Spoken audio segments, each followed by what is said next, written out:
नमस्कार दोस्तों, जय माता दी। दोस्तों 18 अक्टूबर 2025 को धनतेरस पड़ रहा है। तो दोस्तों इस दिन कौन कौन सी वस्तुएं खरीदना शुभ होता है और कौन सी चीज खरीदना अशुभ होता है, तो चलिए जानते हैं हमारी इस वीडियो के माध्यम से। तो दोस्तों वीडियो शुरू करने से पहले हमारे चैनल को सब्सक्राइब करें और कमेंट में जय माता लक्ष्मी जरूर लिखें। तो दोस्तों चलिए जानते हैं धनतेरस दीपावली की 5 दिवसीय उत्सव श्रृंखला का पहला और अत्यंत महत्वपूर्ण दिन होता है।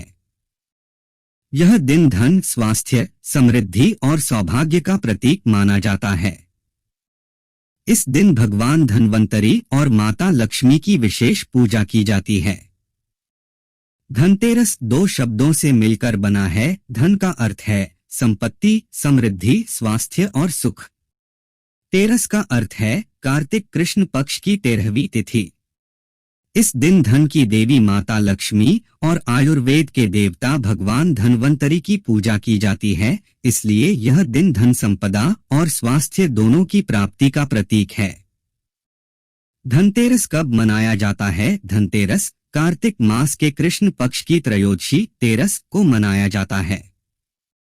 यह दिन दीपावली से 2 दिन पहले आता है। इस वर्ष 2025 में धनतेरस की तिथि 20 अक्टूबर सोमवार पड़ने की संभावना है। धनतेरस के दिन क्या खरीदना चाहिए? माता लक्ष्मी का पूजन पर्व दीपावली के 2 दिन पहले धनतेरस का त्योहार मनाया जाता है। इसे धन्वंतरी त्रयोदशी भी कहते हैं। और इस दिन जो वैधनरी है कुबेर जी महाराज, हम इनकी पूजा अर्चना करते हैं। जो धन्वंतरी है इन्हें वैद्य कहा जाता है। अब इन्हें वैद्य क्यों कहा जाता है?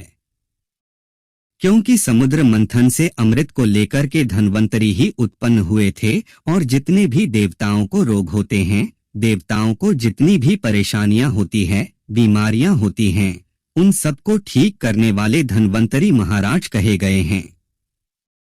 तो इस दिन कुबेर जी महाराज माता लक्ष्मी इन सबको खुश करने के लिए सोने या चांदी से बने हुए बर्तन खरीद सकते हैं। इसे बहुत ही शुभ माना जाता है। आप सभी दर्शकों को पता है जड़ी बूटी में काफी फायदेमंद होती है। वह धन दौलत को चुंबक की तरह खींचने का काम करती है। धनतेरस से पहले हमें क्या नहीं करना चाहिए, या फिर दीपावली से पहले हमें कौन से कार्य को करने से रुक जाना चाहिए? तो सर्वप्रथम आप इस बात का विशेष ध्यान रखना, फटा हुआ कैलेंडर अपने घर में मत लगाना। फटा हुआ जो कैलेंडर होता है यह समय का सूचक होता है।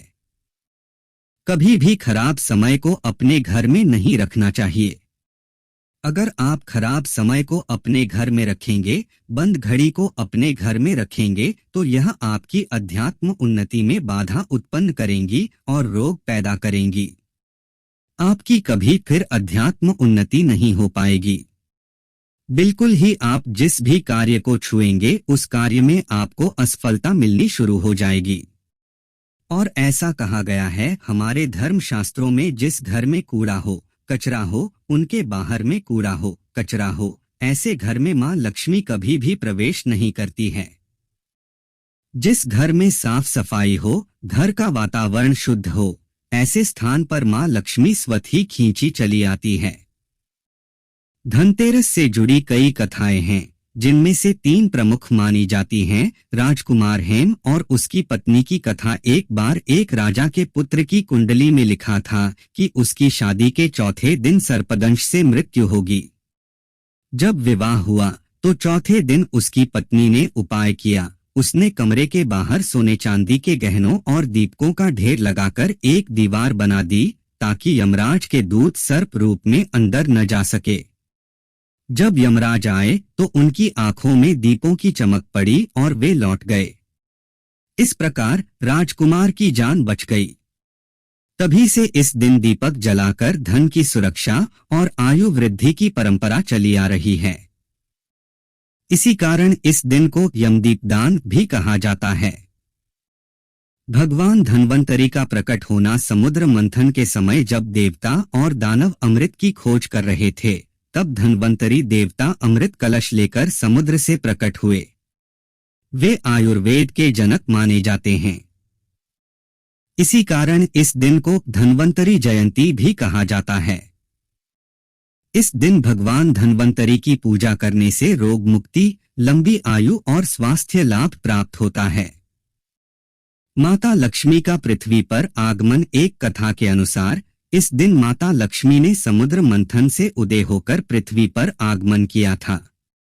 इसलिए लोग इस दिन दीप जलाकर, घर सजाकर और खरीदारी करके उनका स्वागत करते हैं।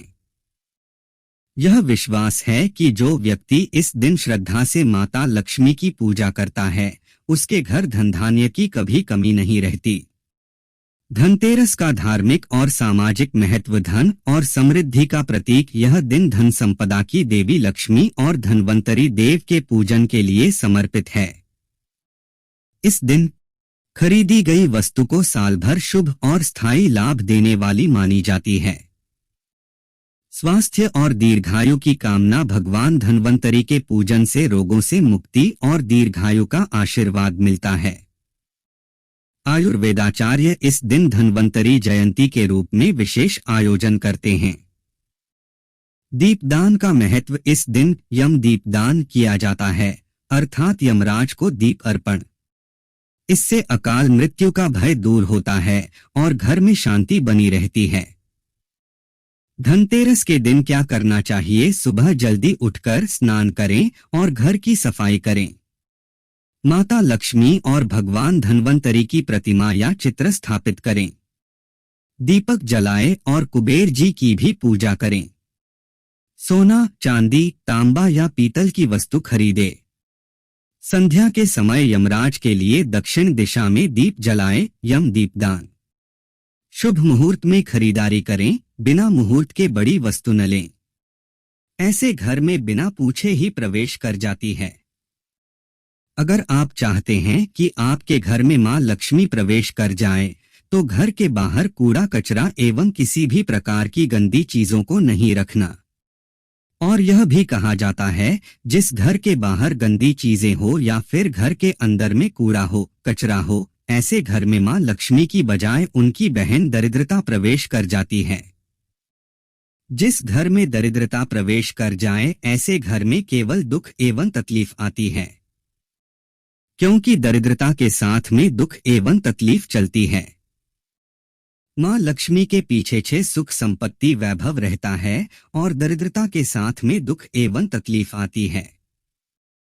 तो आप सभी दर्शकों को जरूर पता होगा, जो व्यक्ति दरिद्र होता है, ऐसे व्यक्ति के घर में दुख और तकलीफ ज्यादा होती है। मकड़ी का जाला हो घर में से, इसे बिल्कुल ही हटा देना चाहिए। टूटी फूटी आपके घर में कोई सामग्री है, इसे भी आप बिल्कुल ही हटा दीजिए। घर में हो सके तो धनतेरस से एक दिन पहले गंगाजल का छिड़काव जरूर कर देना चाहिए। ऐसा माना गया है, जिस घर में प्रभु नारायण हो, उस घर में मां लक्ष्मी स्वतः ही खींची चली आती है। इसके बाद हो सके तो आप जो है पवित्र धुआं अपने घर में जरूर दिखाना। पवित्र धुएं में जैसे कि धूप है, कच्चे जो धूप होती हैं, आप इनका धुआं दिखा सकते हैं।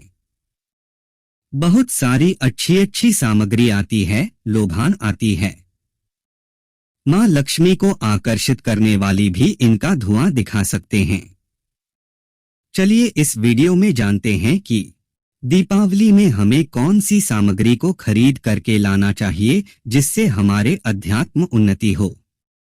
अगर आप ऐसा करते हैं तो आपके घर में कभी भी पैसों की कमी नहीं होती है। आप सुराही की जगह घड़ा भी ले सकते हैं। अगर आपको प्राप्त ना हो तो लेकिन आपको इसे उत्तर दिशा में रखना है। ऐसा माना गया है कि उत्तर दिशा देवताओं की दिशा होती है और मिट्टी के कोई भी पत्र में पानी डालकर के उत्तर दिशा में रखते हैं तो यह पानी देवताओं को प्राप्त होता है। मां लक्ष्मी की कृपा से इसमें कमल जैसी सुगंध आने लगती है।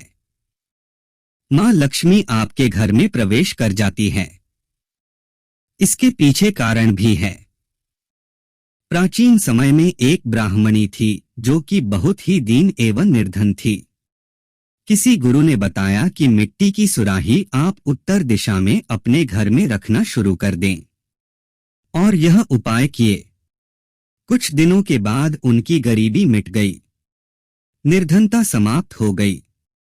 कहा जाता है, जिस घर में मिट्टी की सुराही रखी जाए उस घर में कभी भी दुख एवं तकलीफ नहीं आती है। लेकिन रखने का एक नियम है, इसे कभी भी खाली नहीं रखना चाहिए।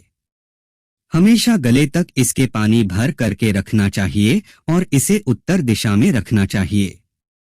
आप चाहते हो तो दक्षिणावर्ती शंख है, यह घर में खरीद करके ला सकते हैं। दक्षिणावर्ती शंख का एक फायदा बता दूं तो दक्षिणावर्ती शंख से ध्यान से सुनना।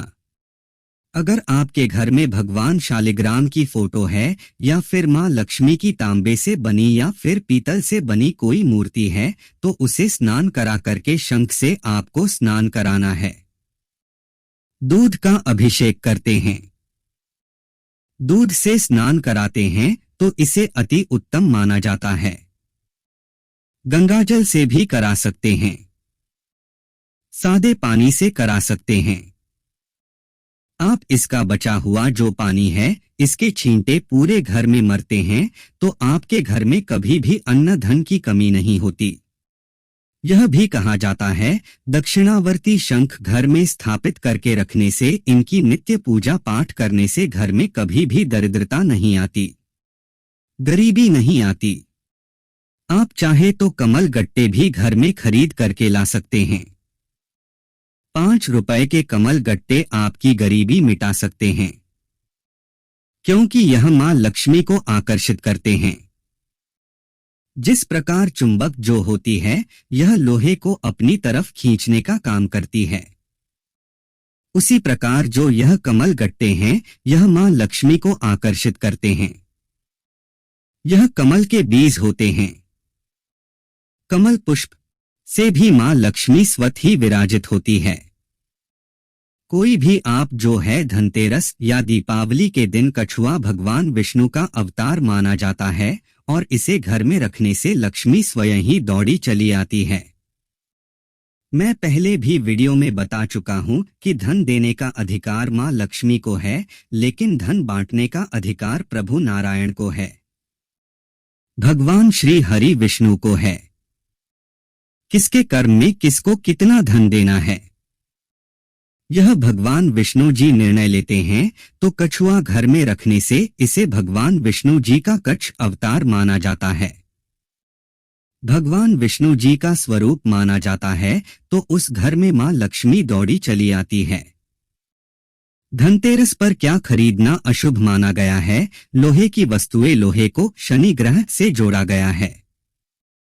इस दिन लोहा खरीदने से आर्थिक संकट और विवाद बढ़ सकते हैं। काले रंग की वस्तुएं, काला रंग नकारात्मक ऊर्जा का प्रतीक माना गया है। इस दिन काले कपड़े, जूते, बेल्ट, बैग आदि खरीदना अशुभ होता है। तेल, झाड़ू या कांटा शाम के समय खरीदना। यदि झाड़ू खरीदना है तो सुबह खरीदे, शाम या रात में नहीं। तेल या कांटा, नुकीली वस्तु सूर्यास्त के बाद खरीदने से गृह क्लेश बढ़ता है। कांच, चीनी मिट्टी या प्लास्टिक की वस्तुएं, यह वस्तुएं स्थायी नहीं होती, इसलिए इन्हें धनतेरस के दिन खरीदना अस्थिर धन का संकेत है। नुकीले या काटने वाले औजार, इस दिन कैंची, चाकू, ब्लेड, छुरी आदि नहीं खरीदनी चाहिए। यह घर में तनाव, झगड़े और नकारात्मक ऊर्जा बढ़ाने वाला माना जाता है। कर्ज या उधार देना। धनतेरस के दिन किसी को पैसे उधार नहीं देने चाहिए, इससे साल भर धन हानि और आर्थिक संकट का खतरा रहता है। विशेष ध्यान देने योग्य बातें। धनतेरस के दिन घर की साफ सफाई और दीप प्रज्वलन विशेष रूप से करें। शाम को धन्वंतरी देव, लक्ष्मी माता और कुबेर जी की पूजा करें। पूजा में घी का दीपक, सप्तधान्य, 7 अनाज और धनिया बीज अवश्य रखें। खरीदी गई वस्तुओं को उत्तर दिशा या पूरब दिशा की ओर रखें। धनतेरस का आध्यात्मिक संदेश। धनतेरस का अर्थ केवल धन नहीं है, यह धन प्लस स्वास्थ्य प्लस सुख का मेल है। इस दिन खरीदी गई वस्तु केवल भौतिक लाभ नहीं देती, बल्कि सकारात्मक ऊर्जा, आत्मविश्वास और शुभता भी बढ़ाती है। वीडियो पसंद आए तो कमेंट में जय माता लक्ष्मी जरूर लेकर धन्यवाद।